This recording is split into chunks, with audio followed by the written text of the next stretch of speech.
The range R of projectile is this formula, where V0 is the initial velocity in feet per second, and the degree is the angle of elevation. If the initial velocity is 2,500 feet per second, and the degree is charged from 10 degrees to 11 degrees, I have to determine first the change in range of the projectile. So first, we're going to start by using this formula.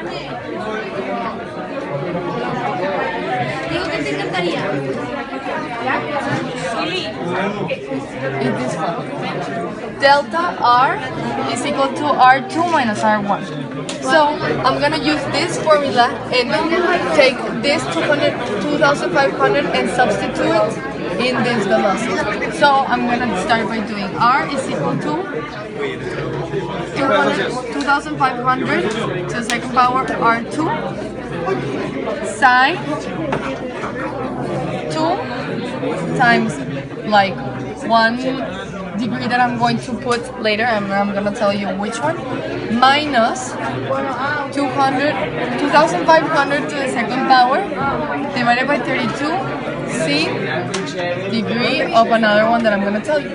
First, we're going to put the 11 in here. So I'm going to multiply it by 11, and then in here I'm going to multiply it by 10. And so I do it all, and I can put it directly in the calculator, and it will give me an answer of 6,816.31. And the result in the context in the situation will be that this number 6,816.31 is the change in range. Is the change in range within angles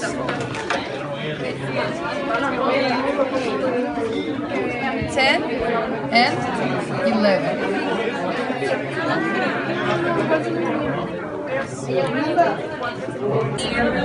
Well, use differentials to approximate the change in range. We will use this formula, dy is equal to y prime times dx. We will use this formula, that is dy is the same as 32 times sin of an angle, then times dx. Then we will derivate this function. So it will be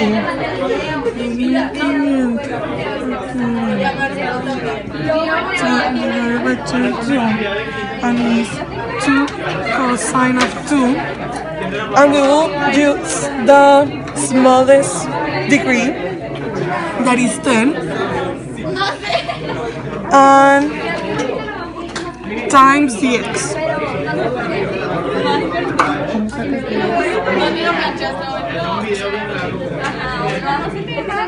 Then we will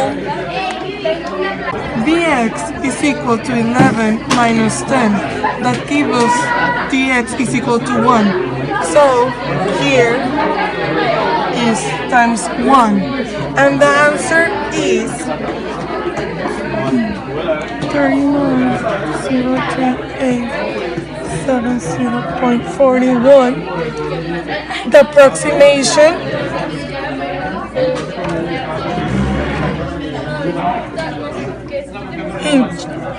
in change of range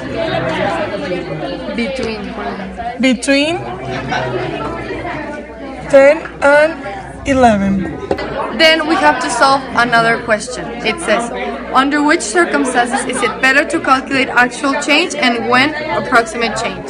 In this case, it's better to calculate the actual change, since the approximation is nothing near to the actual change. So we will take into a better notice our actual change. This is the actual change, and this is the approximation. Alright, déjame hacer otro ejemplo. Okay, so this is problem number 12, and we need to solve the antiderivative of 14 square root of x times x squared minus 5 over 2 times square root of x plus pi. Okay, so first of all, we just rearrange, which is the same as 14 x to the 1/2 times x squared minus 5 x to the minus 1/2 over 2 plus pi dx. Then we just do distributive property, and this is equal to antiderivative of 14 x to the 5 over 2 5/2 and minus 35 x to the 0 plus 14 x to the 1/2 pi dx. Then we just rearrange again, and it's the antiderivative of 14 x to the 5/2 minus 35 plus 14 x to the 1/2 pi dx. And then we just perform the antiderivative, which is 14x, we add 1 to the exponent, it's 7/2. We multiply, but it's the inverse fraction, which is 2 over 7 minus 35x plus 14 pi x, we add 1 to the exponent, we multiply by the inverse fraction of the exponent, plus c. Then we just put all together, and it's if we do the multiplication of 14 times 2 over 7, we have a 4 multiplying square root of x to the 7 power. The minus 35x stays just the same, and we will end with 14 times 2 is 28 over 3 pi, and we have a square root of x cubed over 3 plus c. And this is our antiderivative for problem number 12.